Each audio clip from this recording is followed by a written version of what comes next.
इन लोगों का अभी क्या बोलूं, मैं विवाद को बढ़ावा नहीं देना चाहता। स्वामी रामदेव क्या है ये देश जानता है, स्वामी रामदेव का योगदान क्या है ये देश जानता है। इसलिए मैं ओछे लोगों के बारे में कोई टिप्पणी नहीं करना चाहता। Thank you. Nation one election को आशीर्वाद दिया है सब संतों ने, क्योंकि हम संतों के लिए देश से बड़ा कुछ भी नहीं है।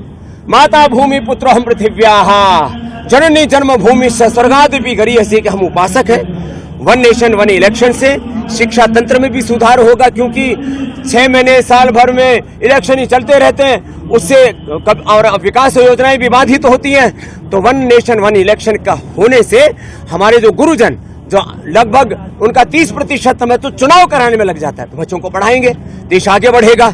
और कुछ राजनेताओं को ऐसा लगता है कि स्टेट पार्टियां उनका कहीं मोक्ष ना हो जाए। इस देश का वोटर को आप उसको बेवकूफ मत समझिए, देश का वोटर बहुत समझदार है। स्टेट में किसको चुनना है, केंद्र में किसको चुनना है, और किसको कौन सी ऐसी पार्टी है जिसको स्टेट और जो है नेशन दोनों में एक साथ चुनना है, उसका निर्णय उसको करने दीजिए। आप अपने राजनीतिक तुच्छ स्वार्थों के लिए इस देश के हितों से समझौता नहीं कर सकते। इसलिए सब संतों ने एक मत से तय किया है कि ये बात दूर तक जानी चाहिए। वन नेशन वन इलेक्शन के माध्यम से ये देश प्रगति के पथ पर और तेजी से आगे बढ़ेगा। देश को प्रधानमंत्री जी ने 100 से ज्यादा ऐसी विकास योजनाएं शुरू की हैं, जिससे कि 2047 तक विकसित भारत बने। हम तो चाहते हैं कि 2040 तक ही बन जाए। तो इस कार्य से वह और गतिशील होगा ये लोकतंत्र, और चुनाव सुधारों को लेकर के और भी प्रतिबद्ध हमारे देश के प्रधानमंत्री। लेकिन कुछ लोग सड़कों पर संसद में हंगामा और अराजकता करके ऐसा चाहते हैं कि हम लोकतंत्र को बंदी बना लेंगे, लोकतंत्र को हम कैद कर लेंगे। भैया चुनाव लड़ करके प्रधानमंत्री बन सकते हो, सपने सभी देख सकते हैं। देश के संविधान ने आजादी दी है सबको, ये अधिकार दिया है कि आप प्रधानमंत्री बनने के सपने देख सकते हो, लेकिन प्रधानमंत्री देश के वोटर बनाते हैं। आप दिवा स्वप्न ना देखें। हाँ, इतनी बात मैं जरूर कहूंगा, सुधार यद्यपि शिक्षा तंत्र, चिकित्सा तंत्र, अर्थतंत्र, कृषि तंत्र, लोकतंत्र के विविध घटकों में सुधार की आवश्यकता है, और उसके लिए भी देश की सरकार भी काम कर रही है, आगे भी काम होते रहेंगे। लेकिन कुछ लोगों को ऐसा लगता है कि देश में कुछ अच्छा काम हो ही नहीं रहा, इसलिए छोटे छोटे बच्चों को भी 5, 7, 10 साल के बच्चों को आगे कर रहे हैं कि थाना घेर लो, एसपी को घेर लो, डीएम को घेर लो, सड़कों के ऊपर खड़े हो जाओ। नाबालिग बच्चों को, छोटे बच्चों को आंदोलनों में धकेलना चाहिए। जो वरिष्ठ नागरिक है, 18 साल की उम्र के बाद के जो नागरिक है, उनको आगे आना चाहिए। कोई भी आपको लगता है कि कहीं अन्याय हो रहा है, किसी के साथ भी अन्याय हो रहा है, मैं तो कहता हूं अन्याय चाहे छात्रों के साथ हो रहा है, अन्याय चाहे एक मरीज के साथ हो रहा है, अन्याय चाहे जवानों और किसानों के साथ हो रहा है, अन्याय चाहे एक SC ST के साथ हो रहा है, और अन्याय चाहे एक ब्राह्मण के साथ हो रहा है। आज SC ST का कोई अपमान करे तो सब लोकतंत्र की, संविधान की दुहाई देने लगते हैं कि ये तो संविधान के खिलाफ है। SC ST का अपमान यदि संविधान के खिलाफ है, तो एक ब्राह्मण का अपमान भी संविधान के खिलाफ है।